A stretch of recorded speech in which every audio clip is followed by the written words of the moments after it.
Bueno, lo primero de todo, muchas gracias por venir. Estos tiempos tan complicados, veo que hay entusiasmo por el arte, que lo necesitamos de verdad, tanto visual como con la palabra. Quiero agradecer que para la realización de Los Artistas y su palabra ha sido una iniciativa de la Asociación de Galerías Arte Madrid y del Centro Cultural Conde Duque. Entonces, muy agradecida de la oportunidad de que los artistas hablen de su trabajo, no específicamente de las obras, sino vamos a tratar a lo largo de 6 sesiones temas no tangentes, sino relacionados totalmente con el arte, pero esto no va a ser hablar de piezas específicas, sino de muchas otras cosas que están alrededor del trabajo de los artistas. Creo que tenemos muchas oportunidades de ver su trabajo y menos de oír sus pensamientos, ¿no? Y creo que también es muy importante oír de ellos mismos cosas relacionadas con el trabajo, alegrías y frustraciones, el día a día. Yo creo que a todos nos interesa y bueno, pues por eso, creo que por eso estamos aquí. Voy a aprovechar a agradecer también a todo el equipo de Conde Duque, todos los técnicos, Pablo, Israel y a Ana de Arte Madrid, que me ha hecho un inmenso favor, se va a ocupar de la proyección de las diapositivas. Y, por supuesto, lo que más, a Miguel Ángel Tornero, Irma Álvarez Laviada y Guillermo Mora, que están aquí con nosotros. Vamos a hablar de temas, un tema muy abierto, que es la creatividad y el género artístico. Esto lleva un subtítulo que es No More Boring Art. No More Boring Art es una pieza que es de John Baldessari. Baldessari es uno de los grandes maestros del arte conceptual y Baldessari, bueno, murió hace un par de años. Baldessari comenzó como pintor, en el año 70 ardió su estudio y en el 1970 y fue muy revelador para él. Dejó de pintar radicalmente, se lanzó a hacer otro tipo de trabajos mucho más abiertos y bueno, también volvió luego a la pintura, hemos de decirlo todo. Pero No More Boring Art es una pieza que él creó cuando le invitaron una vez a hacer una exposición en una sala de exposiciones en New England, en un sitio de Bellas Artes.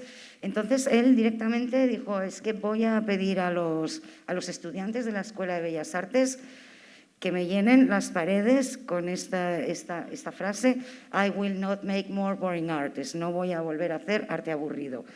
Y entonces, para su sorpresa, porque él pensaba que esto iba a ser se lo iban a negar o que iba a quedar una broma conceptual, pues se hizo así.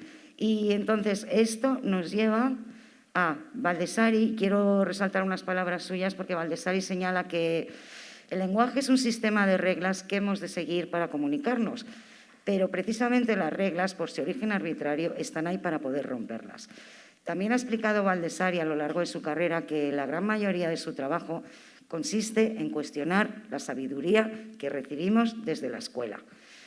Baldessari luego él mismo fue profesor de Bellas Artes, pero bueno, esto nos sirve de introducción precisamente porque aquí vamos a abordar cómo se quiebran todos los mantras de la enseñanza de las bellas artes a lo largo de la creación artística. Cómo cada artista busca su camino saliéndose de la enseñanza regulada y cómo cada uno de los 3 artistas que están aquí presentes con nosotros ha ido interpretando y ha recibido lo que ha recibido en la Escuela de Bellas Artes, cómo lo ha ido interpretando a su propia manera con su trabajo. Entonces, aquí podríamos decir que Miguel Ángel Tornero es fotógrafo, que Irma Álvarez Laviada es escultora y que Guillermo Mora es pintor. Pero una vez que lo hemos dicho, pues también preferiríamos no hacerlo. Y es de esto de lo que creo que vamos a hablar.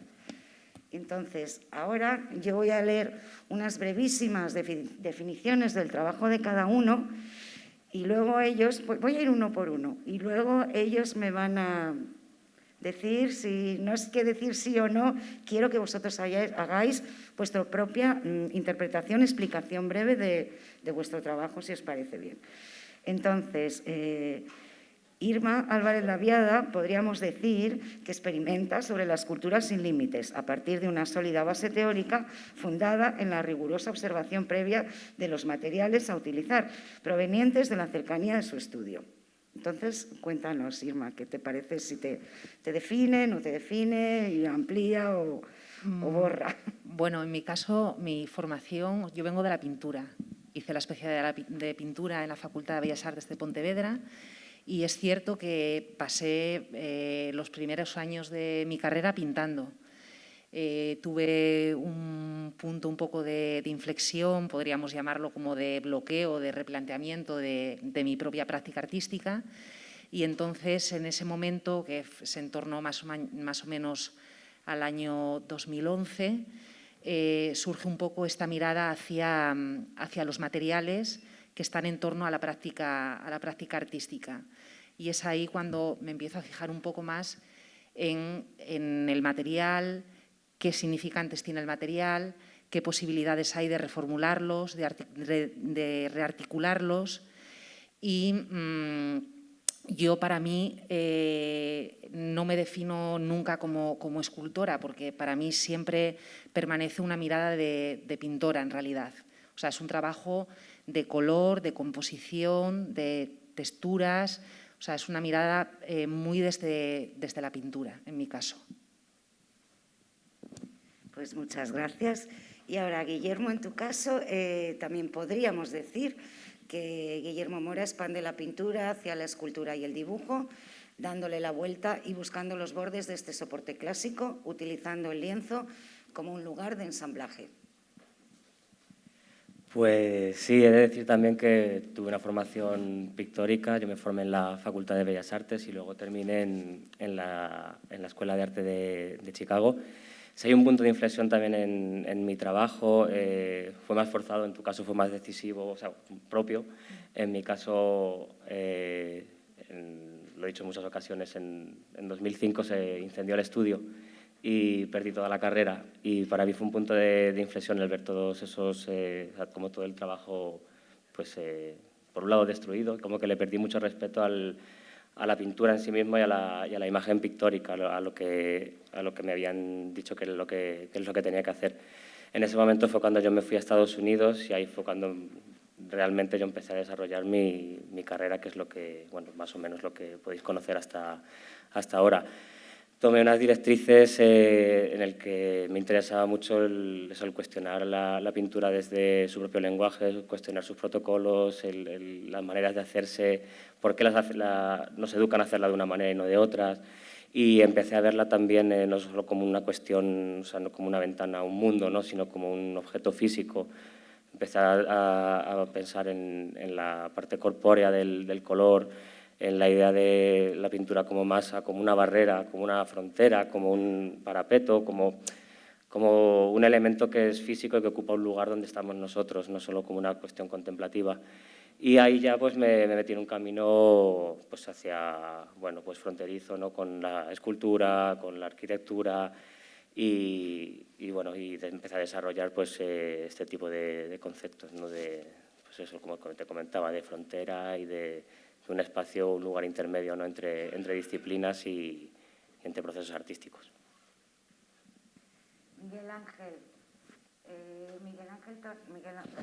Miguel Ángel Tornero, vamos a decir que presta atención a lo extraordinario, que es lo cotidiano, a través de la fotografía y el vídeo, aunque también lo hemos visto utilizar recientemente un soporte como el collage pictórico. Buenas tardes y muchas gracias por la invitación, Virginia.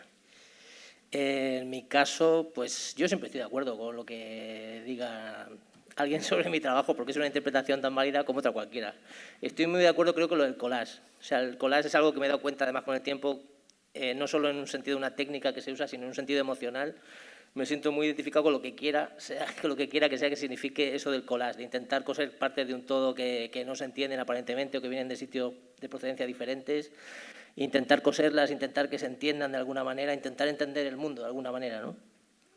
Pero también me considero muy fotógrafo porque además creo que es muy interesante y creo que eso también parte o habla mi trabajo de todo lo que significa ser fotógrafo, la experiencia fotográfica, el trabajar con imágenes, la distribución de imágenes, cómo ha cambiado todo eso desde que nací hasta el día de hoy, por ejemplo, ¿no? Todo ese conflicto, digamos, que ha surgido, un conflicto contemporáneo que tiene que ver con las propias emociones, con cómo nos relacionamos y que está íntimamente relacionado con la evolución de la imagen en la sociedad que nos ha tocado vivir. Además, a nivel generacional, es que hay un conflicto digital, y físico y digital, digamos, ¿no? Una especie de revolución digital que tiene que ver con la imagen que, pues, objetivamente nos afecta a todos a la hora de relacionarnos.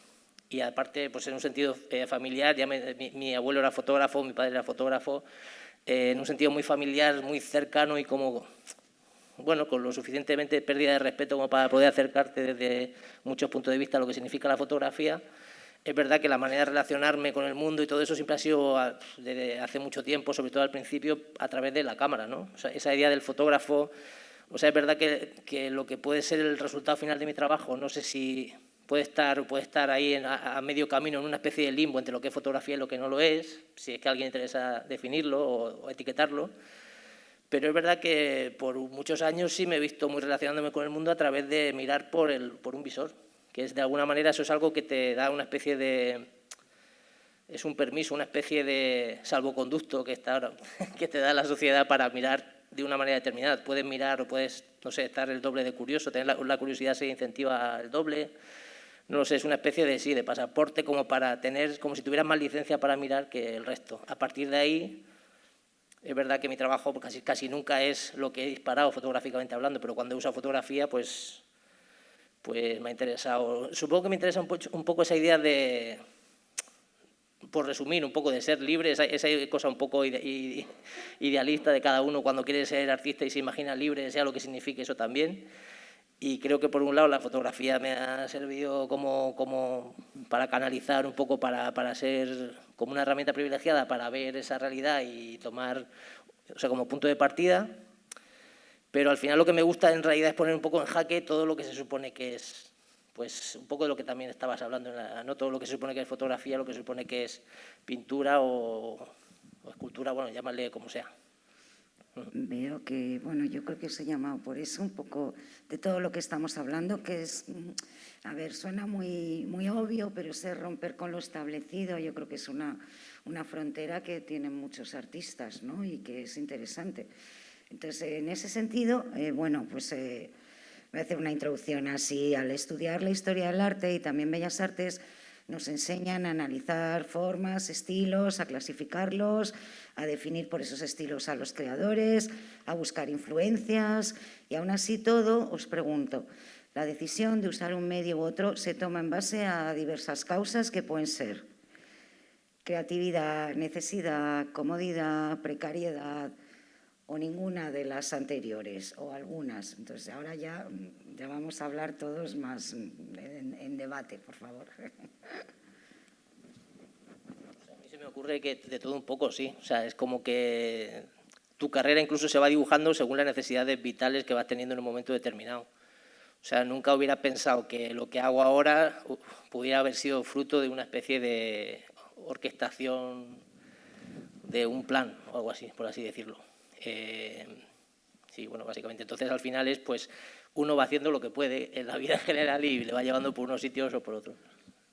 Claro, porque ¿qué pasa cuando uno tiene que elegir una especialidad en Bellas Artes? Entonces, tiro por aquí, tiro por allá, y la influencia de los profesores, no, tú es que pintas mal y a ti esto se te da mal.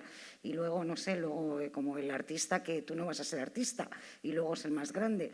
Entonces, esto, la influencia de la escuela es una parte, y luego cuando uno ya se libera de la escuela, está trabajando, es hasta qué punto, cuáles son los motivos para unos materiales u otros, porque tú, Irma, por ejemplo, tiras mucho de materiales que, a ver, están en el estudio, o tú los eliges. Cuéntanos esto. Sí, bueno, yo fundamentalmente no son materiales que yo tenga en el espacio de trabajo. Son materiales que busco, que de alguna manera pues me seducen, pues un poquito por lo que explicaba antes, ¿no? Por los colores, por las texturas, pero que sí tienen cosas en común, que suelen ser materiales que se comparten entre la práctica artística y la práctica arquitectónica, materiales que de alguna manera están concebidos para asumir capas, ¿no?, para permanecer ocultos. Entonces, en mi caso, lo que me interesa es la literalidad de ese material y mostrarlo de alguna manera tal y como es, respetando sus particularidades físicas y siendo muy fiel a lo que es y transmite el propio material. O sea, como si ese material tuviera una serie de narrativas que son inherentes a él, pero que de algún modo, de alguna manera, están un poco dormidas por el uso que se hace de ellos. El medio, a la hora de elegir el medio, yo en mi caso, pues hablando también un poco de la academia, he tenido una formación en la que en ese momento pues, se incidía mucho más en las metodologías artísticas de los trabajos, no tanto en el resultado, ¿no?, de la obra. Y, de hecho, yo estudiando la especialidad de pintura tenía referentes muy variados precisamente porque lo que más me fijaba era en cómo trabajaban, no en el qué, ¿no?, cómo lo hacían y no lo que hacían. Yo creo que la educación juega un rol muy importante, sobre todo cuando eres en tu primera etapa. No me refiero ni siquiera a los estudios universitarios, sino desde que eres un niño, a lo mejor muestras un interés. Ahí se legitiman un montón de cosas a nivel artístico. Y luego ya, pues, según vas haciendo ahí el camino, influye mucho, es verdad, o por lo menos yo hablo desde mi perspectiva o desde mi experiencia cuando fui a la universidad. Los profesores han jugado un rol fundamental en la carrera y pues, en ese tipo de decisiones. A ver, ahora, se me olvida el micro, perdón. Ahora voy a comentar también, es una frase traída y es en una entrevista que hizo Bea Espejo a Lara Almarcegui en febrero del 21. Lara Almarcegui decía: no sabemos nada de los terrenos que pisamos. Obviamente Almarcegui habla de su experiencia artística que está ligada a la geología, antropología, pero traigo la frase al tema que nos ocupa, que es la experimentación con y en diferentes soportes. Entonces, quería preguntaros si los artistas saben qué terreno pisan con certeza o van explorando. Suponemos y damos por hecho que los artistas están siempre guiados por esta exploración, pero esta exploración está dirigida férreamente, surge de una espontaneidad, de un dejarse llevar. Los artistas saben dónde se van metiendo, inconscientemente, inocentemente. ¿Esto cómo funciona en el momento de ir al estudio y la creación? ¿O cómo hay unas reglas o hay un dejarse llevar entre una cosa y otra? ¿Cómo trabajáis cada uno? Yo tengo la sensación siempre cuando trabajo como de hacer un árbol a la contra. Es como que empiezas como por la maleza o por la parte de las hojas y a partir de ahí empiezas a construir, pasas por las ramas, llegas a un tronco, llegas a una raíz. Es como un proceso a la inversa y a mí me resulta interesante, o sea, enfrentarme a ese tipo de abismo o de línea del horizonte sin fijarme en un punto, o sea, abarcar todo eso y a partir de ahí ir haciendo como una especie de embudo y ir llegando un poco a la raíz de las cosas. Entonces me dejo, aparto en muchas ocasiones del dejarme llevar y aprender haciendo y a disfrutar también del perderte por ese tipo de rincones, o sea, en el propio proceso y es el proceso el que te va también luego guiando y llevando hacia ese punto, hacia esa raíz.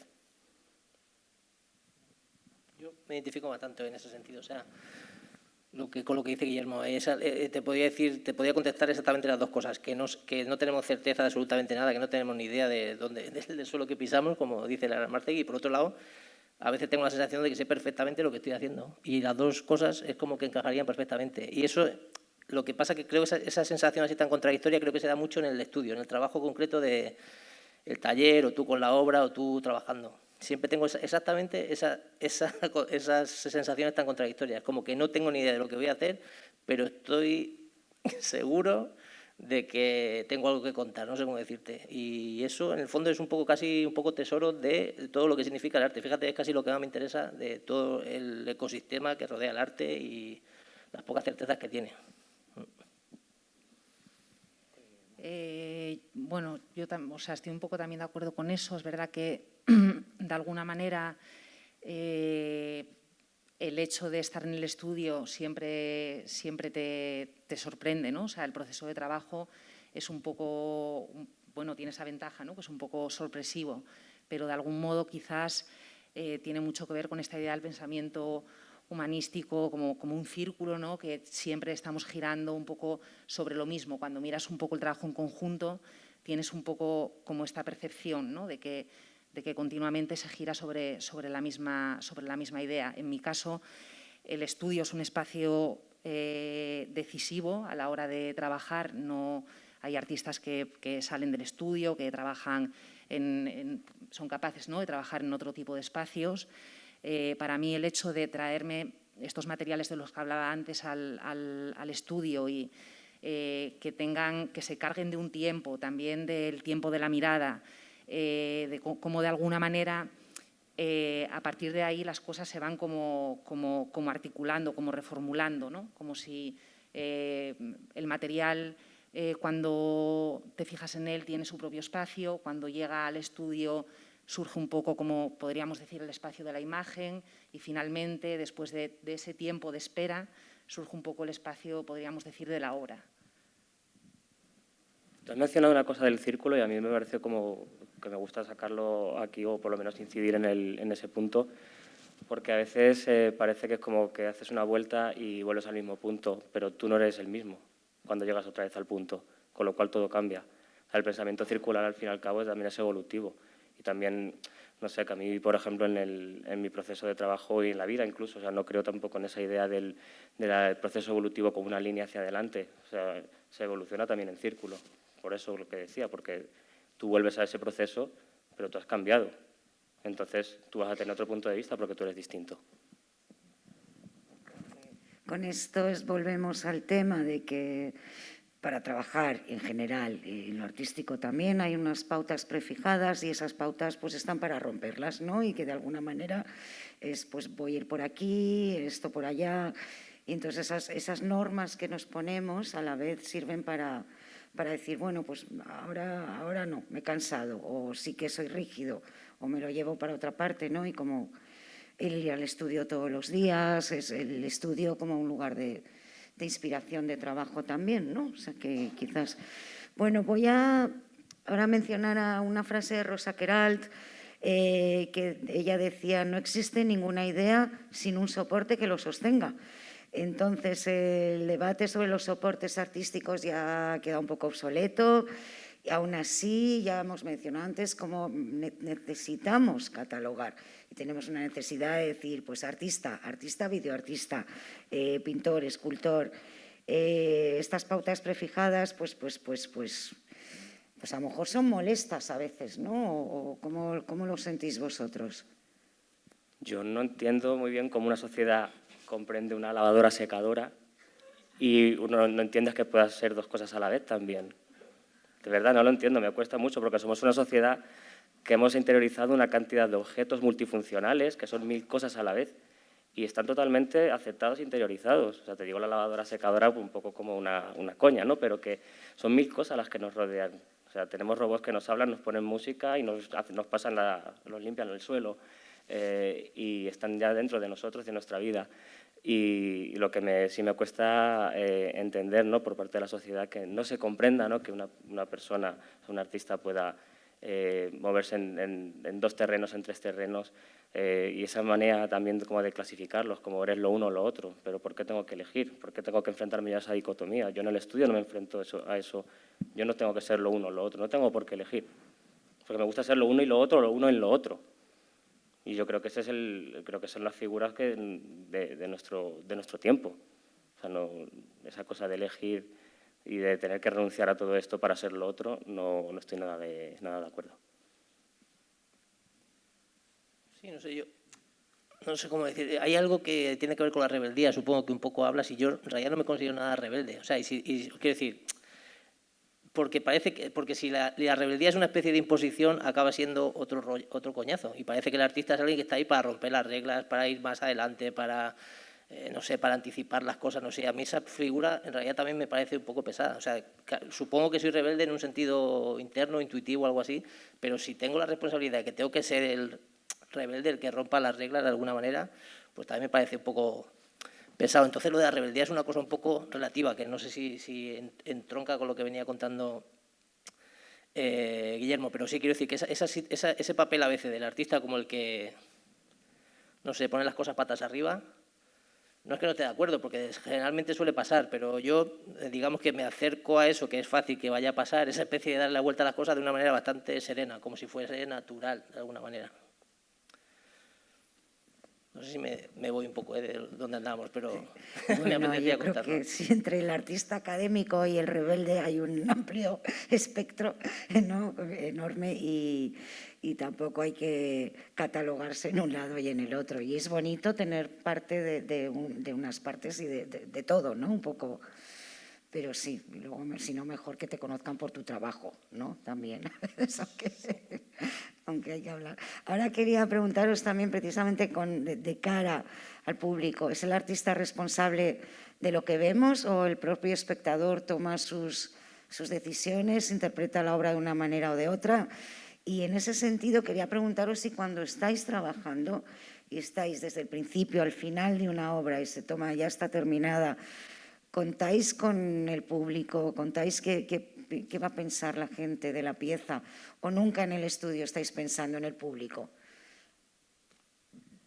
Bueno, es que eso es un poco siempre como una pequeña contradicción, ¿no? Porque en principio no, o sea, no creo que ninguno hagamos nada pensando en lo que va a pensar el otro, pero es cierto que de alguna manera, de una manera u otra, ya tienes espectadores muy cercanos. O sea, nosotros, por ejemplo, en el estudio, que estamos en estudios compartidos, Guillermo no, pero Tornero y yo sí, pues de alguna manera ya estás trabajando en público. O sea, te están viendo trabajar, te están viendo producir, te están viendo pues, esta cuestión del fallo y el error, y ya hay una opinión sobre eso, ¿no? Entonces, pues no sé, es un poco una contradicción porque en nuestro caso, por ejemplo, para mí eso es algo que sí que está muy presente, el hecho de trabajar en un espacio en público, ¿no? O sea, no tener un espacio cerrado, sino un espacio que está a la vista del resto. Pero claro, tu caso, que es similar al de Miguel Ángel Tornero, que compartís estudio con varios compañeros.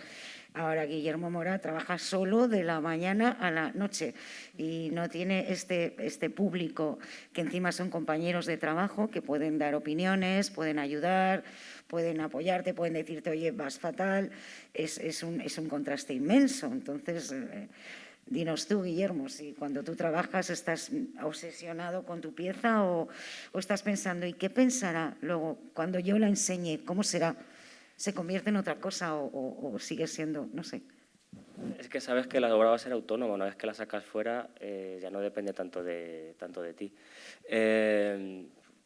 No lo tengo como una losa, no lo tengo como algo como presente en el estudio, porque si no me costaría trabajar. O sea, creo que lo veo, poner la figura del público dentro del estudio lo veo como algún freno, ¿no? Algo que puede resultar un freno para el proceso creativo. Entonces, pero claro, está claro que sabes que en algún momento dado esa obra va a salir y se va a enfrentar a la calle, ¿no? A la visión del otro.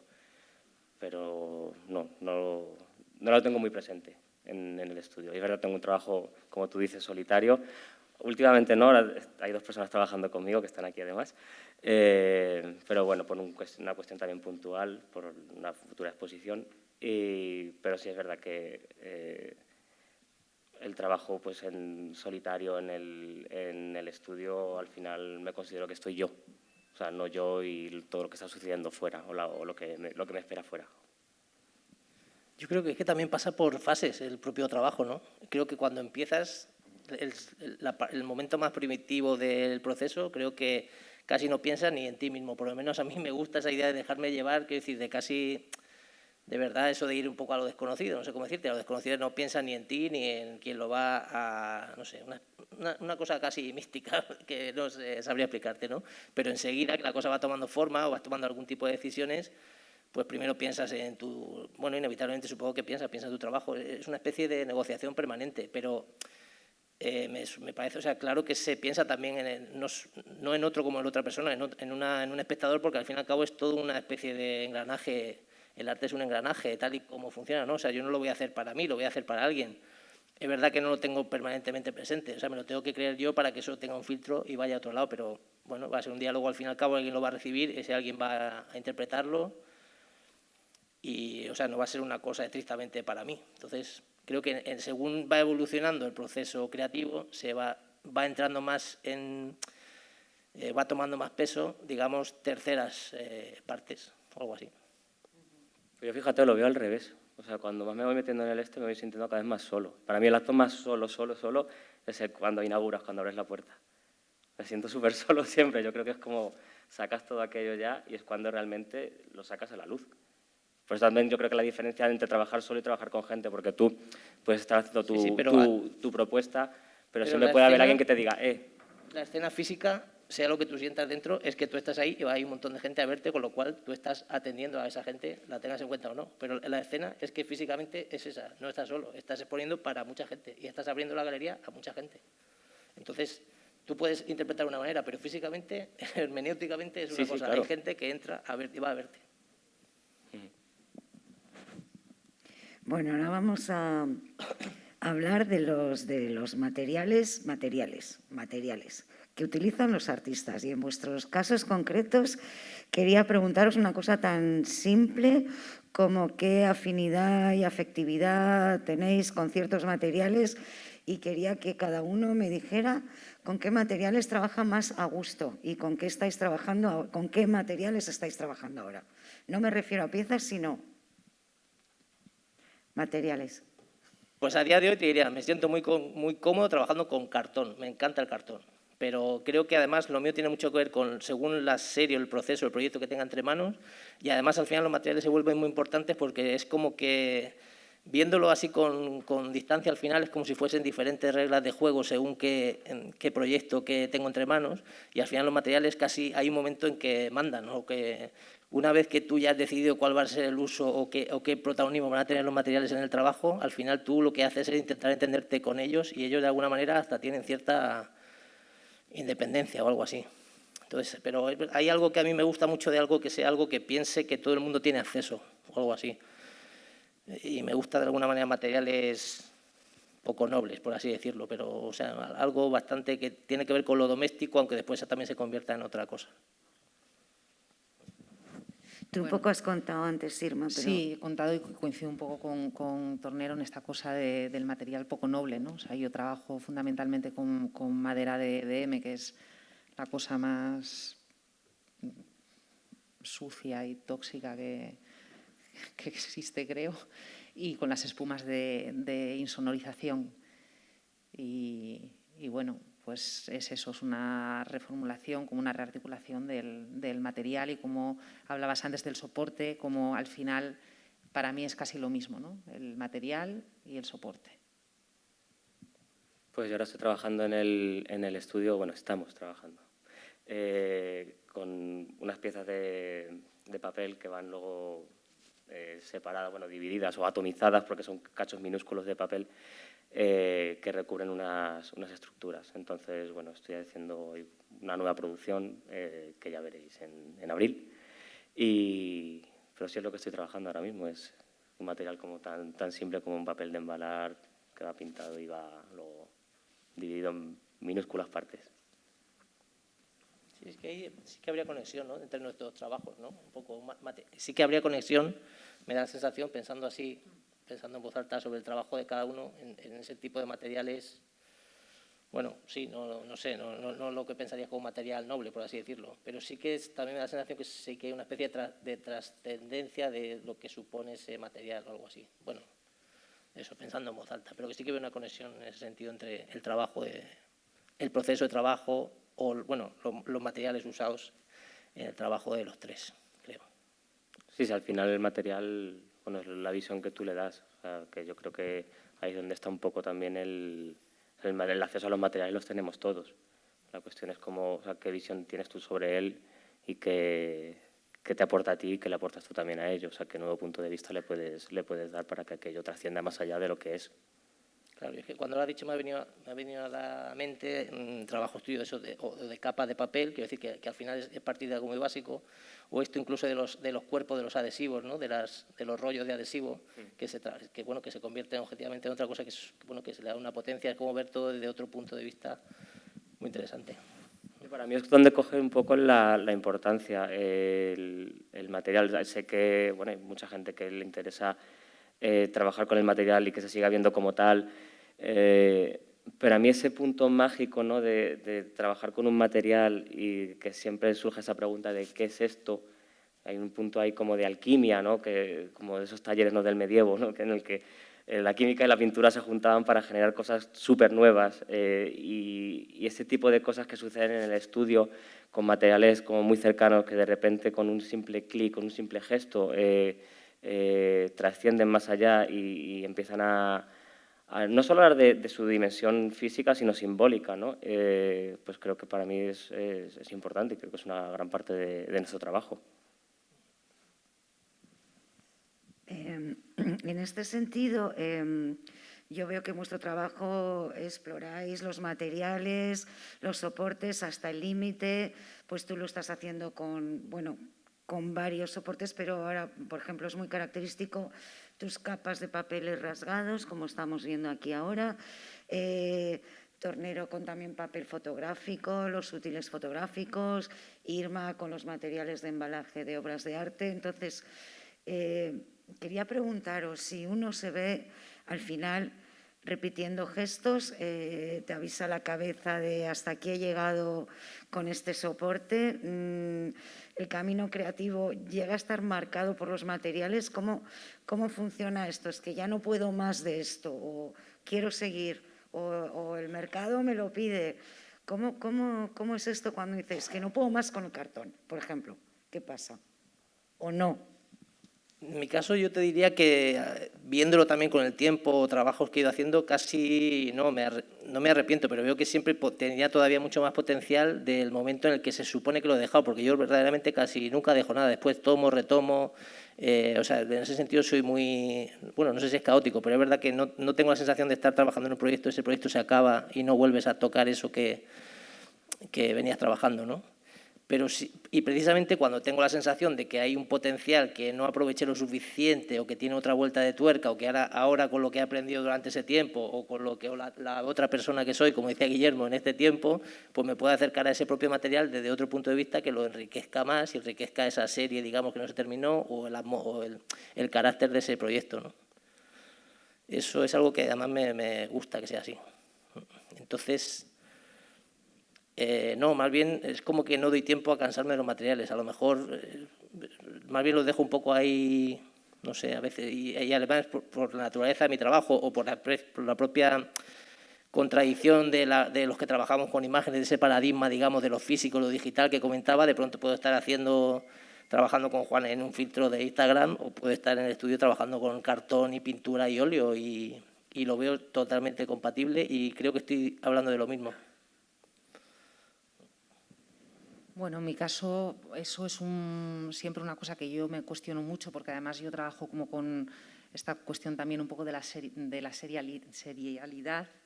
Entonces, de alguna manera es cierto que si en mi caso que me limito a materiales muy concretos, bueno, eso es un problema. O sea, yo sí tengo un límite de piezas que sé que puedo hacer en torno a un material, independientemente de que luego surjan otros que van apoyando a este y a partir de ahí vayan surgiendo piezas nuevas.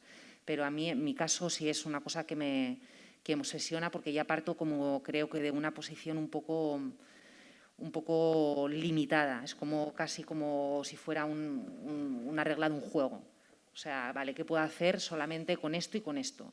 ¿No? Entonces, sé que eso se puede dilatar de una manera muy concreta, no, porque es un momento, porque en tu caso yo creo que son unas normas, según has contado, bastante estrictas. Sí. Entonces, tú me has hablado que es muy bonito de que en la base de tu trabajo está la reasignación y la resignificación de los materiales. Sí. Entonces, claro, yo, por ejemplo, me acuerdo un arco con tu galería de Costa Rica, con Ferreira, sí. Que fue un exitazo, una pared entera llena de cartones, embalajes desplegados, enmarcados, preciosos. Y entonces yo también esta pregunta me ha venido, por ejemplo, pensando en tu trabajo aquí. ¿Qué pasa cuando es que este es este tope que ya me he saturado, ahora voy a ser famosa solo por esto, quiero tener oportunidad de otras cosas, como estamos viendo muchos otros trabajos? Es decir, si os hace pensar en algo así de, ay, esto llega a un tope, no, voy a seguir, o lo quiere el público o lo quiero yo, ¿sabes? Bueno, eso es interesante. Es que eso, que también antes lo habéis comentado con el tema de cuando te clasifican, ¿no? O sea, creo que el mercado ahí es una trampa enorme, enorme. O sea, al final tienes siempre que un poco ir imponiéndote y decir, pues es que pues esa pieza de arco, por ejemplo, es esa versión y es esa. Y luego se ha hecho otra muy, bueno, distinta, pero sí con ese tema de las cajas de cartón, pero realmente yo no puedo estar haciendo cajas de cartón por muy bien que se vendan toda la vida, ni enmarcando espumas toda la vida, ni enmarcando DMs toda la vida. O sea, quiero decir que al final eso pues es como, bueno, pues la exigencia que tiene cada uno con su trabajo. Yo dejé de pintar porque sentía que estaba repitiendo el mismo cuadro todo el tiempo, pero eso forma parte mucho de la naturaleza de la pintura, ¿no? Que al final un pintor pues parece que está como siempre repitiendo el mismo cuadro. Y es bueno porque eso, pues eso, es su naturaleza. Pero cuando ya te metes en otros terrenos, creo que efectivamente hay que ser un poco cuidadoso con los gestos que uno hace, porque, bueno, pues al final... Sí, yo creo que hay que salir un poco de esa trampa.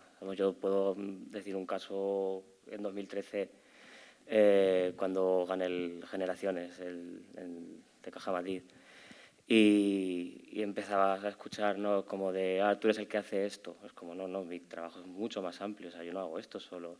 Y cuando empiezan a señalarte de una manera y, o sea, decir, tú eres esto, a ti te identifico con esta pieza, me parece peligroso, y yo creo que uno debe huir de ahí, porque si no, al final te metes en es una trampa que te haces a ti mismo, y creo que te puede dar algo a corto plazo, pero a largo plazo es como muy contraproducente para ti, o sea, te va a perjudicar. Es un boomerang, o sea, te va a dar. Bueno, tú tienes esa capacidad de trabajar muchísimo con descartes, recuperando desde restos de material que te han sobrado de otras piezas, recuperar piezas antiguas y reconvertirlas en piezas nuevas. Y a mí eso me parece muy interesante. O sea, no es todo el rato para ir para adelante, estás también recuperando de atrás. Y de atrás iguales materiales que están ahí, ¿sabes? Que casi sobran, y eso es bonito y es interesante. Claro, por eso te comentaba antes también lo del círculo, porque al final es como que de repente vuelves a otro punto, o sea, un punto ahí, y algo te estaba ahí esperando. O sea, tú lo dejas ahí reposar y no sabes tampoco cómo se puede codificar en un futuro. Entonces, yo no... O sea, por supuesto, en el proceso vas haciendo cosas, eliminas otras, pero para mí todo lo que va quedando no lo considero como un error o un resto, algo que tenga que rechazar, sino que es como que no ha entrado dentro del sistema de, digamos, de codificación, pero lo puedo codificar de nuevo en un futuro con otros elementos. Es como si fuese una letra suelta de un alfabeto, que independientemente de que no haya funcionado en esta palabra, puede funcionar en la siguiente palabra dentro de 5 años. Y es la manera en la que yo entiendo también todo ese tipo de elementos que voy guardando en el estudio y del proceso, todos esos restos, porque he visto que me han ido dando un montón de claves. Y sí, yo, por ejemplo, allí, cuando estuve estudiando en Estados Unidos, en Chicago, yo tenía una profesora que pasaba siempre por el estudio y ella me miraba pero no me decía nunca nada. Y eso, pues un día tras otro te mosqueaba un poco, ¿no?, porque realmente observaba, ella es japonesa. Y Y nunca me dijo nada hasta el final del curso, entonces me dijo, mira las esquinas de tu estudio, ahí tienes las claves, continúa por ahí. Cuando estés perdido, mira las esquinas. Dice, todo lo que dejas va a ser tu futuro. Y fue la única frase que me dijo. Pero es como, mira ahí, porque donde todo lo que desprecias o todo lo que descartas es lo que te va a dar los siguientes pasos a tus siguientes trabajos. Y la verdad que o sea, entendió mi manera de pensar. Ella me observaba como si fuese una pecera, ¿no?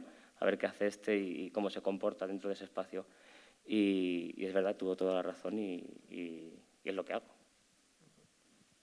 Miguel Ángel, en tu caso, yo me acuerdo una época que había un trabajo que a mí me gustó mucho, aunque me gusta todo tu trabajo, pero especialmente cuando te dedicaste a hacer unas recopilaciones de escaparates, estas peluquerías con esas imágenes desteñidas, de los teñidos, o sea, esas imágenes de peluquería y de escaparates que están desteñidos por el sol.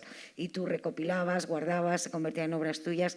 Pero ahora si quieres hablas de eso, pero en este recuperar y seleccionar y qué es lo que enseño, lo que no, y de dónde viene vuestro trabajo, también quería preguntarte una cosa, porque hace poco me contaste, sé que tuviste un encargo, que eran varios fotógrafos a hacer Camino de Santiago, y me contaste que habías hecho 8.000 fotografías. Entonces digo, ¿cómo se hace una selección luego de eso para una exposición? O sea, ¿cómo con una saturación tan salvaje? ¿Qué haces con eso? ¿Cómo seleccionas? Bueno, no seleccionas? ¿O qué? ¿Cuál es el afán de hacer 8.000 fotos en un viaje de cuánto tiempo?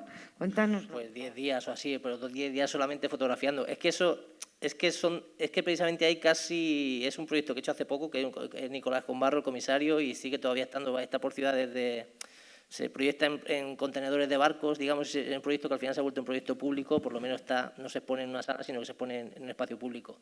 Y en realidad en ese proyecto concreto casi te diría que hay una especie de, bueno, que casi se escapa de esa manera de trabajar, casi que lo que te quería contar antes, esa idea de los descartes, con lo que me siento muy identificada, te cuento si quieres, pero lo del Camino de Santiago es que, más que nada, precisamente por el encargo y por la naturaleza, me pareció muy interesante hacer una especie casi de peregrinación fotográfica.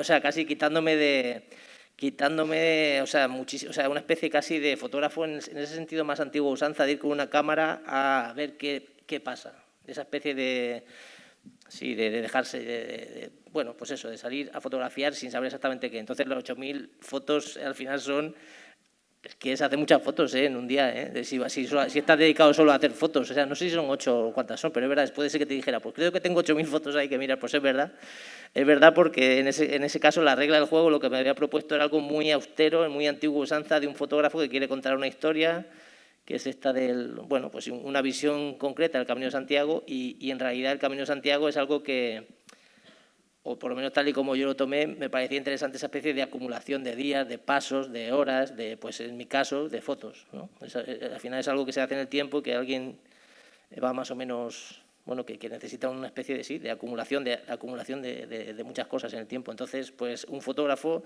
cuando pasa mucho tiempo haciendo fotos, lo que es la acumulación son imágenes. Y ese era ese cuento, digamos. Esa es en concreto la historia esta de la Expo del Camino de Santiago. Pero lo que te quería comentar antes, que es que me identifico también mucho con esta manera de trabajar, esa idea de los descartes. O sea, cuando ha dicho la palabra me he sentido muy identificado, no solo en un sentido técnico o físico de efectivamente los descartes, lo que se queda en las esquinas, porque al final cuando trabajas con collage y yo que recorto y corto mucho, digamos que cuando recortas, estás recortando algo que quieres recortar conscientemente, pero lo que recortas inconscientemente es tan interesante o más como eso. Entonces no es que sean descartes, es que es algo que tú no eres consciente que estás haciendo. Y yo cuando estoy recortando soy consciente, sé que va a haber otro corte, otro recorte inconsciente que va a ser tan interesante o más como ese, ¿no? Pero es que además en un sentido conceptual, esto que comentabas de las fotos marchitas de alguna manera, ¿no? De esa estética de los marchitos, de las peluquerías, de los bazares y todo eso, de las fotos que han perdido el color, que han perdido la intensidad y todo eso, no dejan de ser descartes fotográficos, ¿no? Digamos que son las fotos de más baja alcurnia que habrían, pero no deja de pasar con los cardos y las pitas y la botánica periférica, que es algo que me interesa mucho trabajar también, que no dejan de ser descartes botánicos o por lo menos las plantas que nadie cuida y que crecen sin que nadie quiera. O la idea del error, del glitch fotográfico de las random series, que también tiene que ver con una especie como de descartes o por lo menos de lo que sale como tú no eres consciente que querías que saliera, ¿no? O sea, cuando ha dicho la palabra enseguida me ha venido como no sé, algo con lo que me identifico mucho, sí. Ahora quería preguntaros también, bueno, hay dos temas que me interesan mucho y en vuestro trabajo, que es las piezas específicas, los site specific, y luego los trabajos de colaboración. En vuestros casos, de Tornero y Mora, conozco varias ocasiones. Irma, menos. Entonces, me gustaría que me contes tu exposición, que a ver, yo fui a la inauguración de Cerezales, una exposición magnífica. Sí, me pareció ver un cierto site específico. O sea, yo entiendo que aquella exposición estaba creada para que el espacio, que es un espacio difícil, era enorme, con grandes ventanales relacionados con la naturaleza. Dinos si fue un site específico o cómo afrontaste todo el proceso de crear allí, que además es un lugar en la distancia, que tienes que hacer en tu estudio con algunos viajes. Entiendo que fuiste a ver el lugar para pensar bien qué llevabas del estudio. ¿Cómo fue esa experiencia para ti? Porque para mí es como la expo más, no sé cómo llamarla, potente, grandiosa. Luego has hecho otras en galería, pues solo en tu galería Luis Adelantado es una inmensidad, pero en Olga. Pero cuéntanos cómo fue la experiencia de Cerezales, cómo lo ves de... Sí, aquello era específico para el Sí, espacio. era un proyecto específico para ellos. Fue más o menos como un año y medio de preparación y ahí sí que había como dos normas muy claras, que era trabajar únicamente con el DM y con la espuma. No podía haber ningún otro material. Entonces, bueno, pues ya era un reto desde el principio por eso, porque era una cosa que aparentemente limitaba mucho el campo creativo, pero lo que realmente era como abría la posibilidad de la creatividad era precisamente lo que aportaba el espacio, ¿no? Que es un espacio muy, muy genuino, en el sentido de que es un gran rectángulo con dos grandes ventanales en los extremos. Entonces, lo que a mí más me interesaba en ese momento era hacer una propuesta un poco como explicar como un espacio un poco intermedio, ¿no? O sea, entrar en un lugar en el que no sabes si el evento expositivo está en proceso de montaje, se ha inaugurado ya o ha finalizado, y que de alguna manera se percibiera como ese paso, ¿no? Como del espacio de trabajo al espacio expositivo. Que esto creo que en muchos casos, muchos artistas tienen esta obsesión y que finalmente es muy difícil de conseguir. Pero bueno, para mí en aquella ocasión fue un reto. Tuve que ir, pues obviamente, varias veces al espacio, y ellos tienen un equipo fantástico que estaban siempre pues ayudándome con todo, ¿no? Además, en una escala grande. Sí, bueno, es grande. la posibilidad cuando sales de la galería y estás en un espacio que no es comercial, que además tienes pues la comodidad de tener producción, pues te puedes permitir el lujo de hacer un poco lo que quieras, que eso es lo bonito, ¿no? O sea, que el tema de la galería está muy bien, pero sabes que de alguna manera, bueno, pues es un marco distinto, ¿no? Al que es el espacio de una fundación, donde tienes plena libertad para poder dar rienda suelta a lo que tienes un poco en la cabeza. Esto es muy interesante si el site specific se convierte en una libertad o en una traba, en un compromiso muy compromiso, porque el espacio manda, ¿no? A mí es un tema que me interesa muchísimo, y en esta exposición tuve la ocasión de trabajar con Guillermo y con Miguel Ángel Tornero, que eran 8 cuestiones espacialmente extraordinarias, donde nos dejaron la sala grande, la tabacalera, y precisamente yo llamé a 8 artistas sin ninguna relación, sino simplemente su interés, o el yo pensar su interés en el site specific, ¿no? Cómo podían desarrollar un reto de este tipo, cómo eso puede obligar a salirte un poco de tu trabajo estándar. Y bueno, pues no sé, me gustaría un poco que contarais de ti en más casos, porque tú has trabajado luego también en compañía con otros artistas, que tú también lo has hecho. ¿Cómo es ese salirse de de la norma, y en el caso del site specific me interesa mucho cómo lo habéis abordado. Si queréis contar algún caso concreto, por favor, sería muy bonito. Bueno, hablo yo porque la imagen que está es la mía. Este proyecto lo hicimos en 2014, ¿no? 2014 fue. En Tabacalera, como decía Virginia. Y, no me acuerdo. Y nada, nos invitó a 8 artistas, a que cada uno disponíamos de un espacio. Como conocéis, Tabacalera es inmenso, con lo cual, al fin y al cabo, era como hacer una exposición cada uno, porque disponíamos de un gran espacio cada uno de nosotros. Yo para esta exposición partía de estas manchas de pintura. Son imágenes, digamos, que a mí me obsesionaban mucho en el estudio también, de los charcos de pintura que iba dejando secar para hacer estas piezas plegadas, estas que van así como empaquetadas con gomas elásticas. Y mientras yo las veía secar en el estudio, también me imaginaba un poco, o sea, hacer flotar esas manchas, ¿no? Hacerlas como elevarlas del suelo. Pero claro, bueno, estamos en el planeta Tierra, existe la gravedad, y hacer flotar una cosa pues es complicado.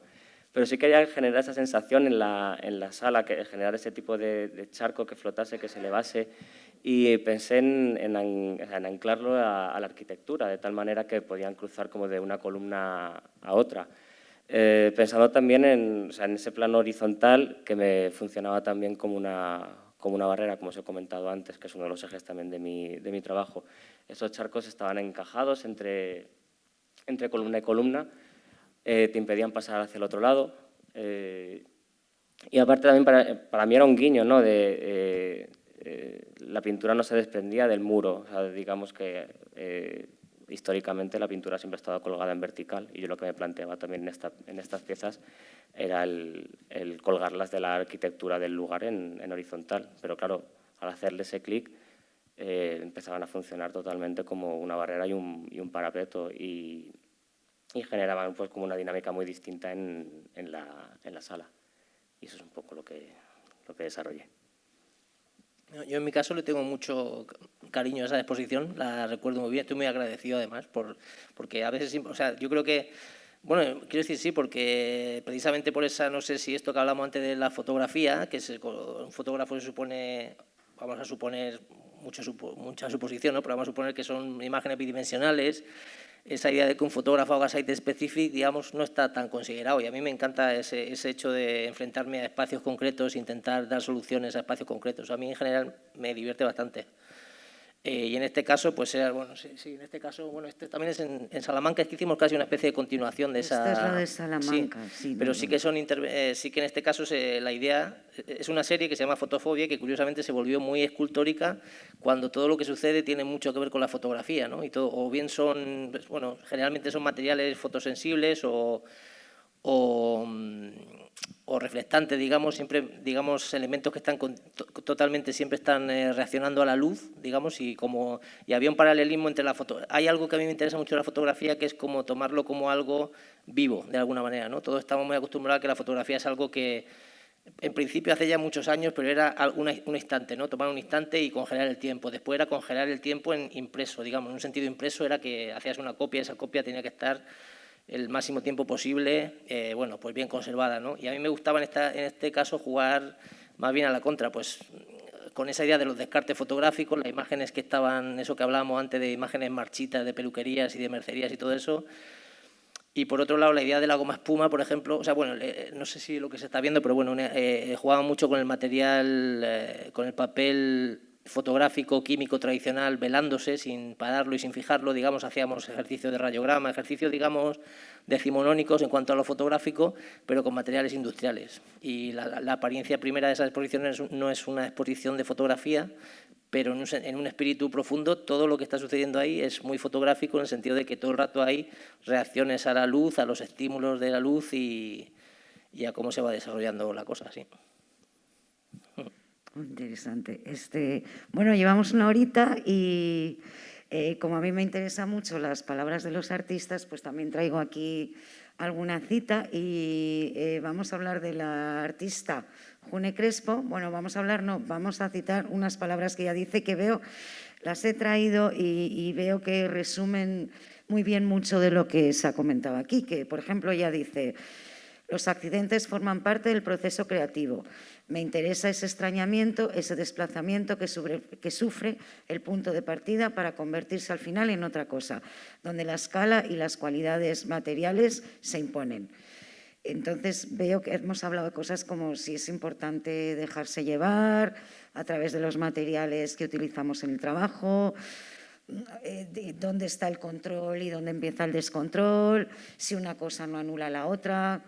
Para mí muy interesante esto. Vamos a tener una charla otro día que vamos a hablar de los estudios de los artistas y cómo unos trabajan en compartido, cómo otros trabajan solo. Algo ha salido aquí de ese tema y es muy interesante cómo uno tiene que autorreflexionar o tiene compañeros que le ayudan a analizar la obra y despegarse un poco, ¿no? En el momento, incluso en el momento de trabajo, que es muy cercano y todavía no hay perspectiva. Y luego, para terminar, también me gustaría comentar a un pedazo de fotógrafo que es Wolfgang Tillmans. Él tiene un mantra de frase en su trabajo y es muy genérico, pero me gustaría que la escucharais y me dierais una opinión a partir de esta reflexión. Y él piensa, cuando trabaja, es ¿qué veo realmente? ¿Qué es lo que veo y qué es lo que quiero ver? ¿Qué hay en la imagen y qué hay en la obra? Es muy intenso, pero me gustaría un poco vosotros, más, si queréis, más cotidiano, ¿qué pensáis así de vuestro trabajo? ¿Pensáis o no tenéis estas reflexiones tan metafísicas? Pero un poco para cerrar, que contéis un poco lo que queráis, la verdad. No, o sea, a mí se me ocurre, yo entiendo perfectamente lo que dice, creo. Es como pero pasa con el lenguaje, cuando hablas, ¿no? Es como decir, o cuando alguien te está hablando, te está diciendo una cosa y tú te estás dando cuenta que en realidad está diciendo la contraria. ¿Sabes lo que me está diciendo? ¿Cómo estás? Estoy fenomenal, todo fenomenal. Y tú en el fondo te estás diciendo, bueno, esto es un caso muy tonto que estoy diciendo que no tiene por qué ser así, ¿no? Pero que todos caemos en ese error, ¿no? A veces estás haciendo una cosa y creyendo que estás haciendo otra cosa, estás haciendo otra completamente diferente. Y eso es súper interesante, ese es el privilegio casi de ser artista, que a veces que eso de los accidentes que dice Ayune, o bueno... Entonces, es que, claro, no es ninguna tontería, es como preguntarse, oye, ¿esto que estoy diciendo es lo que creo que estoy diciendo? Me parece súper sano decirlo, no en el arte, en la vida en general, cuando dices algo. O estoy haciendo lo que quiero hacer, eso me preguntas de muy alta intensidad. Claro, o sea, esto es, no sé, si viene a cuento, es pertinente, tiene sentido. Y aún así, de verdad, lo que estoy diciendo es, o sea, tal y como lo estoy nombrando, ¿es eso realmente o yo me estoy como engañando a mí mismo? ¿No? Eso es muy de psicólogo. O estoy convencido de lo que estoy haciendo, ¿no? No sé, eso, decir, no sé. Sí. Sí, bueno, es que esas palabras engloban muchísimas cuestiones que también hemos tocado, claro. O sea, que al final realmente uno, pues es un cuestionamiento sobre lo que uno hace, lo que uno dice, cómo lo hace, cómo lo dice, cómo lo recibe el otro. Bueno, es un... Es que habría que poner un ejemplo. Por eso he pensado ser tan peregrino el que te dice que está muy bien y tú piensas, pero sí, está fatal. Pero porque es verdad que son casos muy concretos. Entonces habría que tener un ejemplo en el que, y no se me ocurre ninguno, o estaba pensando algo de obra mía, que yo haya hecho algo que creía que eso iba a ser una cosa y resulta ser la otra, pero no caigo. Pero creo que sería muy interesante, porque es muy genérica la expresión, ¿no? Entonces sería interesante pensar un ejemplo, pero a mí no se me ocurre. ¿Y tú, Guillermo? Yo retomo el tema del accidente, que para mí me resulta bastante interesante y que forma una gran parte de mi trabajo. Yo creo que ahí, cuando suceden este tipo de cosas, como dice June, yo lo veo como un acto de seducción y como un dejarte querer también, un dejarte llevar. Si afrontas el accidente como un caos, creo que pues has perdido, ¿no? Pero yo creo que en el caso generalmente de los artistas se le da mucho la bienvenida al accidente. Creo que es un posicionamiento en el trabajo y en la vida también, o sea, dejar que ese tipo de cosas sucedan, o sea, no pasa nada, incluso abrirle la puerta y darle la bienvenida, porque generalmente de este tipo de cosas es de las que más provecho sacas, porque es lo inesperado. Y es como que cuando alguien llama a tu puerta que no esperas y aparece ahí. y muchas veces te abre caminos que no, pues eso, que nunca creías que te ibas a meter por ahí, y ha sucedido de una manera no esperada. Y entonces, bueno, pues creo que está bien dejarse querer por ese tipo de situaciones que suceden en el estudio. Bueno, pues yo insistir en que para el público, para los comisarios, los que trabajamos con los artistas, no solo es conocer su trabajo, sino también hablar con ellos es muy importante para conocer más a fondo su trabajo. Nos puede sorprender muchas veces porque desde fuera no es fácil, pero cada uno hace su concepto como espectador o como profesional de un trabajo y que el artista acaba contando cosas que uno no sabe o que no se espera. Eso es muy interesante y muy bonito. Entonces, bueno, si alguien del público tiene preguntas, sería el momento. Por tema COVID no hay un micrófono para pasar, entonces quien quiera preguntar tiene que levantarse y hablar en voz alta, muy alta. Entonces yo lo que quiero es que si hay preguntas, que sean para los artistas, por favor, y como yo creo que no voy a decir nada más, agradecer infinito a los que habéis venido y mucho más a estos 3 pedazos de artistazos que me encantan, y para mí es un máximo placer haber estado aquí charlando con vosotros. Muchísimas gracias.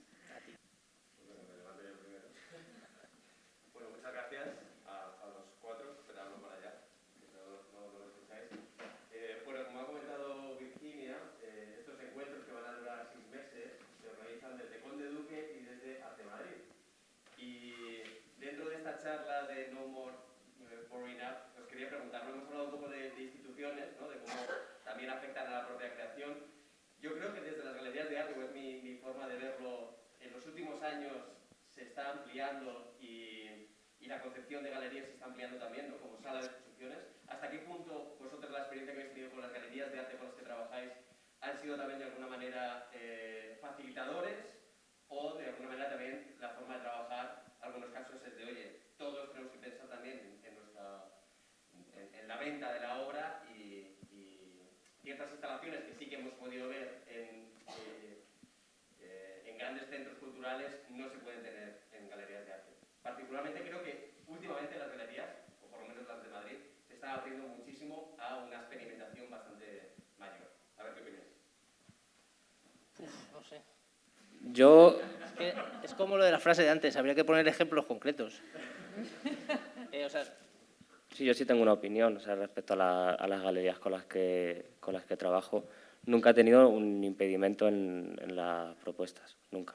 No, pero también está ahí que a quién eliges tú. La galería te elige a ti, pero tú eliges también a la galería. Entonces, yo creo que en ese tipo de reuniones que puedes tener previamente a tener un acuerdo con una galería, ahí puedes ver también muchas cosas. Si esa galería estás tú ahí para preguntar cuáles son las condiciones, hasta dónde vas a permitir, hasta dónde no, y al final eliges, ¿no? Y yo creo que en ese tipo de elecciones es donde está la clave. Yo, desde mi punto de vista, con quien trabajo actualmente, pues trabajo muy bien, porque no he tenido un impedimento de esto no lo puedes hacer, esto no se debe hacer, o esto no lo vas a hacer, nunca.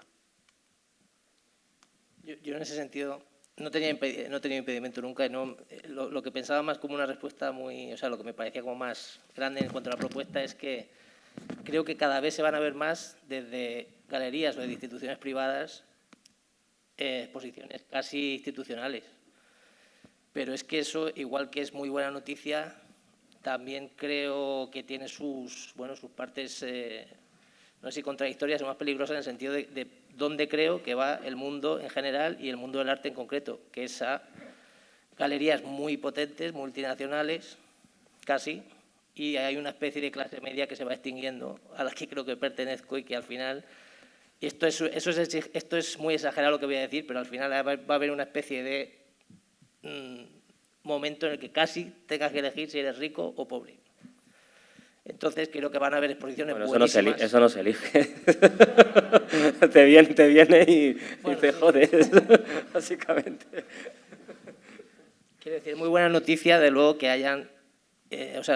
lo que quiero decir ahí es que no me parece mal que las galerías tengan un sentido más conservador en cuanto a lo comercial, vamos a decir, que eso también es muy discutible y no estoy diciendo que sea así, pero no me parece especialmente mal si eres consciente de no sé, la labor que desempeñas. Y ahí a mí me encanta esa idea de una institución o un Estado, vamos a decir, en un sentido más político fuerte, que de alguna manera te hace sentirte, no sé, te da tus derechos, te da tu... Bueno, sentirte cómodo en lo que es un estado de bienestar, no sé, no sé qué decirte. Pero quiero decir que lo que me preocupa, y no sé si ese es el tema o me desvío, pero sí me preocupa un poco esta especie de estructura de mundo que creo que va viniendo. O sea, y no sé si soy un poco negativo, pero creo que va a haber una brecha cada vez más grande de ricos y pobres y también en el mundo del arte.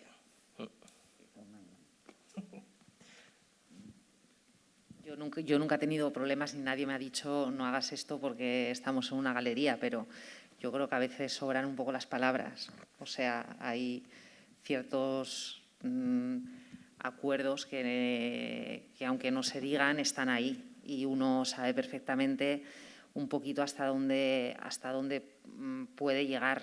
Yo hay cosas o proyectos que tengo sobre el papel que sé que nunca podré hacer en una galería, o por lo menos ahora mismo, ¿no? O sea, no sé, es lo que dice Tornero, afortunadamente, o lo que comentabas tú, que lógicamente las propuestas cada vez son más arriesgadas, también las colecciones ahora mismo pues están mucho más abiertas, ¿no?, a recibir otro tipo de trabajos, pero bueno, pues yo no sería honesta si no dijera que hay una cuestión también de responsabilidad, de que uno sabe dónde está trabajando y cómo está trabajando y que, bueno, pues yo ese muro curvo que hice en Cerezales o levantar muros de 8 metros o de 14, pues no lo puedo hacer en la galería y eso pues es así.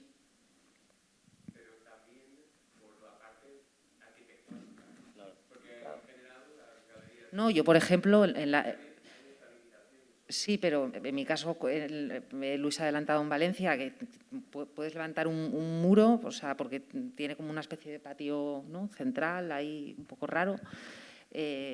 Claro, luego también es cierto que lógicamente las galerías no tienen la envergadura normalmente que tiene, pero bueno, ahí es lo que dices tú, que de repente aparece la mega galería que tiene 8 sedes y que es casi más una fundación que una galería a nivel un poco logístico.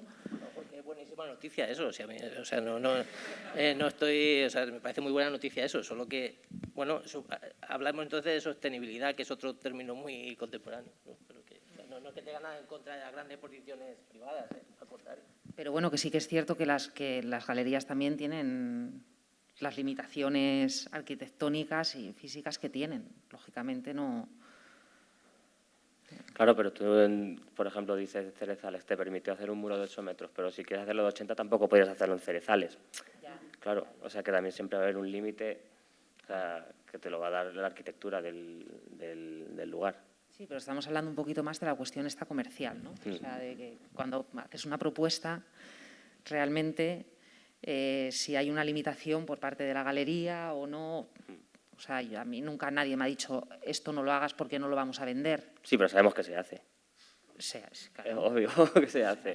Que a lo mejor nosotros somos afortunados por eso. También es una elección la que tú haces, ¿no?, para saber con quién te tienes que ir, con quién no. Esto es como echarte un novio, ¿no? Como pues con ese sí, con ese no. Pero que es verdad, todos sabemos de todos. Y entonces al final pues sabemos que compañeros, pues hay gente que sí les ha dicho esto en mi galería no lo vas a hacer o este tipo de trabajo no lo vamos a exponer. Y eso es así. Yo me siento afortunado porque yo no he vivido ese tipo de experiencias, pero por supuesto que sucede. Tampoco vamos a obviarlo. ¿En instituciones también? Claro, también, sí, efectivamente. Lo bueno es tener un poco, o sea, a la hora de trabajar esa convivencia de esos dos espacios, ¿no?, de esos dos mundos, porque luego nosotros también comemos. Es decir, que también, o sea, que el galerista es muy malo siempre, pero que nosotros también... No, yo no lo estoy poniendo como malo, al revés. O sea, No, pero ya, que es ya, una pero elección que sabemos que hay como en Mm. cualquier parte de la vida. O sea, hay Sí. que te van a respetar mucho a lo mejor tus ideas, tu proceso, te van a entender y te van a apoyar en eso, pero sabemos también que hay Sí. gente que Sí, que no le pasa eso. Que no le pasa eso. Y sucede.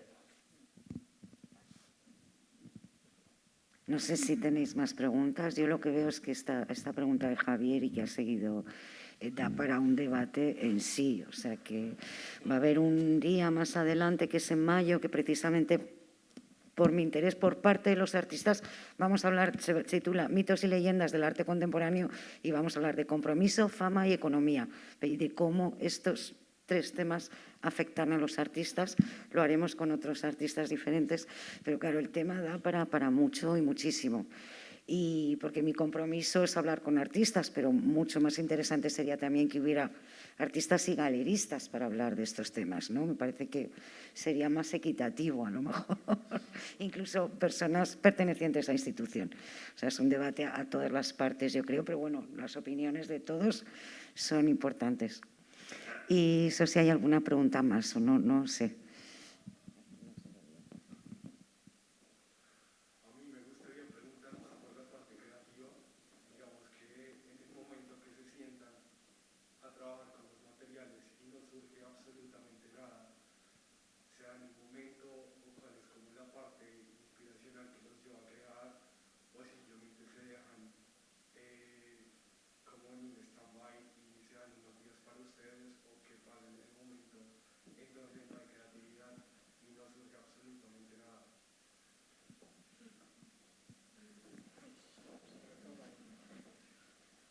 Buena pregunta, pero supongo que esos días existen y son muy necesarios.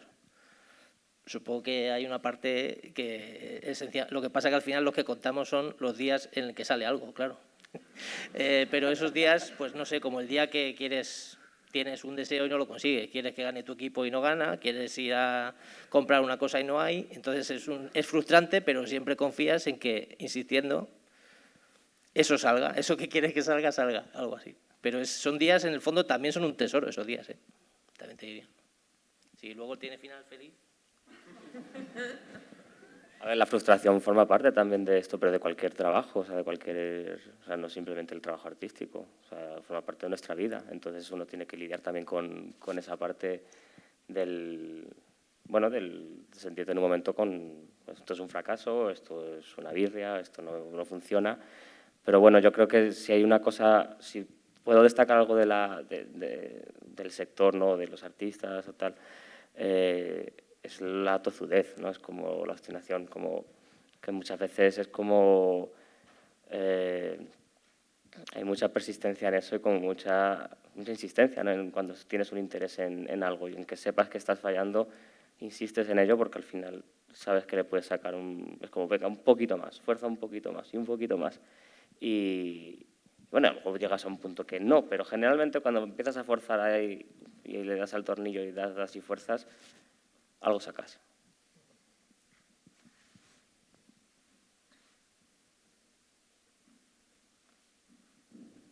Bueno, yo creo que, no sé si veo ya a nadie más, pues nada, lo que he dicho antes, agradeceros a todos los que estáis aquí, los que están allí también, muchísimas gracias y bueno, pues habrá más, vamos a seguir con los artistas y su palabra y ya estaros pendientes y os iremos avisando. Mil gracias a todos por venir, de verdad, gracias. A ti, a nosotros.